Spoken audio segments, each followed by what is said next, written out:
नमस्कार, मैं हूं अंकिता शुक्ला और आप देख रहे हैं एफएम न्यूज।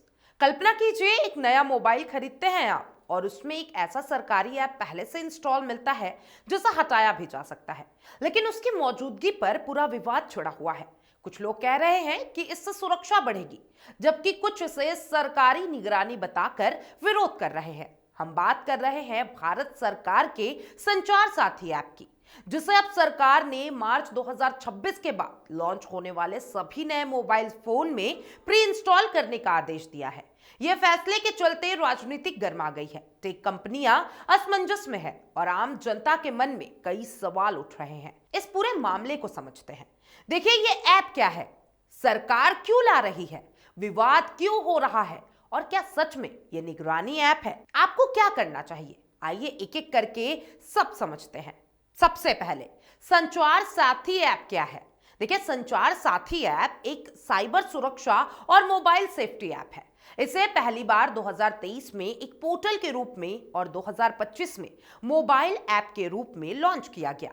इसका मुख्य उद्देश्य है चोरी हुए मोबाइल फोन को ब्लॉक करना, खोए मोबाइल को ट्रैक करना, स्कैम कॉल और स्कैम मैसेज की शिकायत दर्ज करना, आपके नाम पर कितने सिम कार्ड चल रहे हैं ये भी बताना, फोन का IMEI असली है या फिर नकली ये चेक करना। सरकार का कहना है कि यह app central equipment identity register से जुड़ा है, एक ऐसी प्रणाली जहां देश के हर फोन का IMEI नंबर दर्ज रहता है। यानी ये ऐप आपके फोन के IMEI को सरकारी डेटाबेस से मिलाकर बताता है अब आपका फोन चोरी के लिस्ट में है या नहीं, फोन का IMEI असली है या बदला हुआ, आपका फोन किसी साइबर अपराध में इस्तेमाल तो नहीं हो रहा है।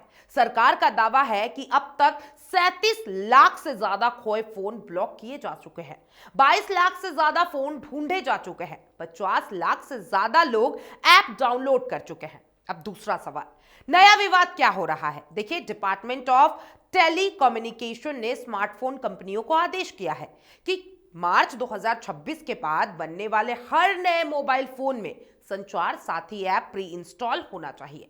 इसके अलावा मार्केट में पहले से बिक रहे फोन में ये ऐप OS अपडेट के जरिए इंस्टॉल किया जाए। स्मार्टफोन निर्माता ये सुनिश्चित करेंगे कि ऐप को डिसेबल या फिर रोक नहीं सके। यहीं से विवाद शुरू हुआ।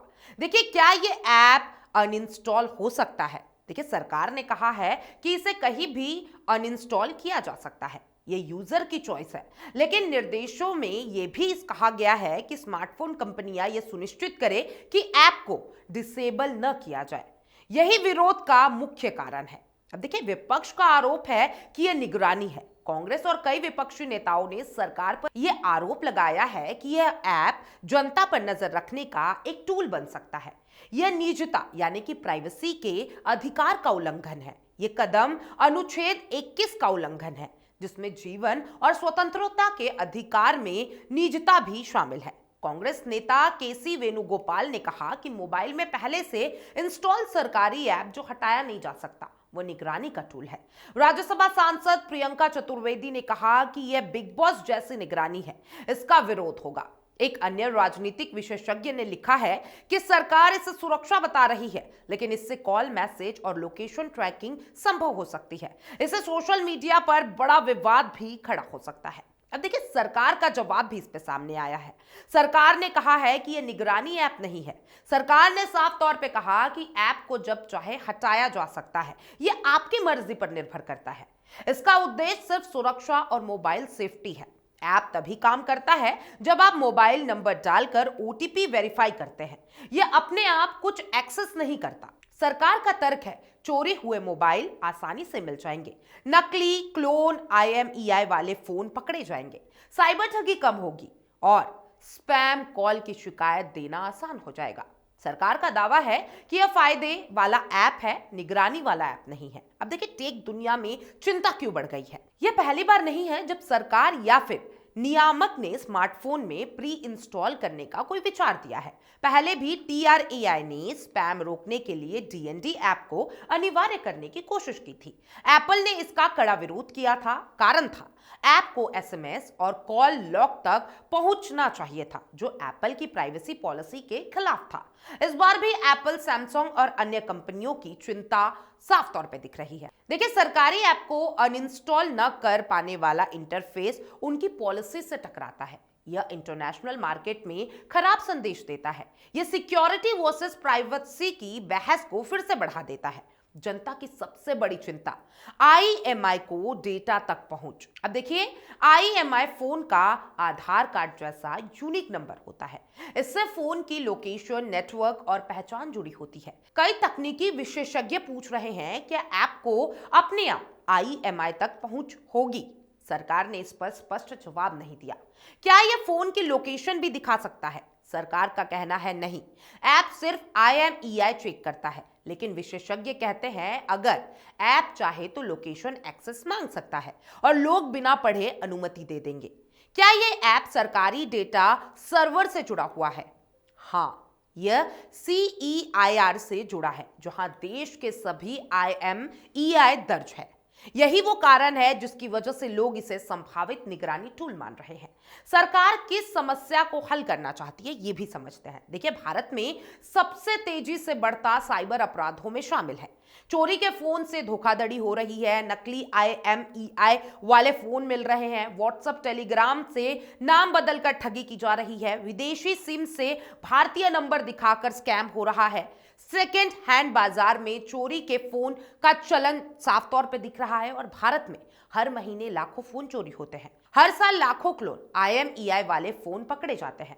सिम बाइंडिंग नहीं होने से मैसेजिंग ऐप को गलत तरीके से उपयोग किया जाता है। सरकार का कहना है कि IMEI चेकिंग फोन ब्लॉक करता है, फोन खोज और स्कैम कॉल को साफ तौर पे रोकता है। अब देखिए, इस सारे सॉल्यूशन के बाद सिम बाइंडिंग एक नया विवाद आ गया है। देखिए, DOT ने कहा है कि व्हाट्सएप, टेलीग्राम जैसे ऐप को यह सुनिश्चित करना होगा कि ऐप उसी सिम पर काम करे जिससे वह अकाउंट रजिस्टर्ड है।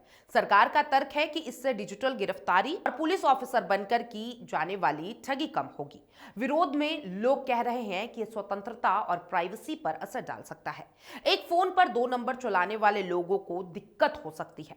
अब क्या यह फैसला वापस हो सकता है? कई विशेषज्ञ कहते हैं, अगर राजनीतिक दबाव बढ़ा और एप्पल और सैमसंग ने विरोध किया, अगर डेटा प्राइवेसी एक्ट के तहत चुनौती आई, अगर अदालत में जनहित याचिका दायर हुई, तो सरकारी गाइडलाइंस में बदलाव किया जा सकता है। अब आपकी सुरक्षा के लिए यह ऐप अच्छा है या बुरा? एक संतुलित जवाब मैं आपको बताती हूं। देखिए, पहले इसके फायदे समझ लेते हैं। खोया फोन जल्द मिल जाएगा, चोरी के फोन बिकने पर रोक लग जाएगी, IMEI चेकिंग से क्लोन फोन मार्केट बंद हो जाएगा, स्कैम कॉल, स्पैम मैसेज पर नियंत्रण आएगा और आपका नाम, सिम, फोन डेटा सुरक्षित रखेगा। अब इसके नुकसान के बारे में भी जान लेते हैं। देखिए, प्री इंस्टॉल ऐप पर भरोसा कम होता है, डेटा प्राइवेसी पर सवाल उठते हैं। क्या ऐप IMEI और अन्य डेटा बिना पूछे ले सकता है? स्पष्ट नहीं है। देखिए, विदेशी कंपनियां विरोध कर सकती हैं। सरकार का रोल बढ़ने से निगरानी की आशंका भी है। अब देखिए, साफ तौर पे एक आम नागरिक को क्या करना चाहिए? सबसे पहले पैनिक ना करें, ये ऐप अनइंस्टॉल हो सकेगा। पॉलिसी पढ़ें, कौन सी परमिशन मांगी जा रही है, और OTP वेरिफिकेशन तभी करें जब इस्तेमाल करना हो। फेक न्यूज से दूर रहे, यह ऐप खुद से आपके डेटा की जासूसी नहीं कर सकता। यदि कोई गड़बड़ी दिखाई दे तो शिकायत दर्ज करें। क्या संचार साथी जरूरी है या फिर खतरा? संसार साथी ऐप का उद्देश्य साइबर सुरक्षा, फोन की पहचान और स्कैम रोकने से जुड़ा हुआ है।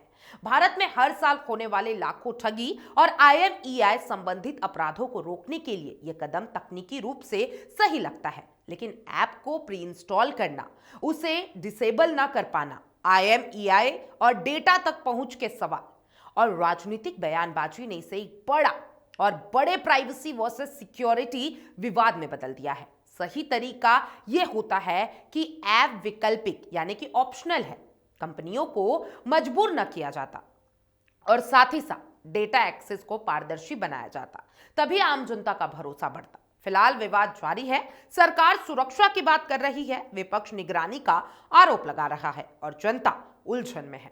आगे क्या होगा ये आने वाले महीने और टेक कंपनी की प्रतिक्रिया और राजनीतिक माहौल पर निर्भर करेगा।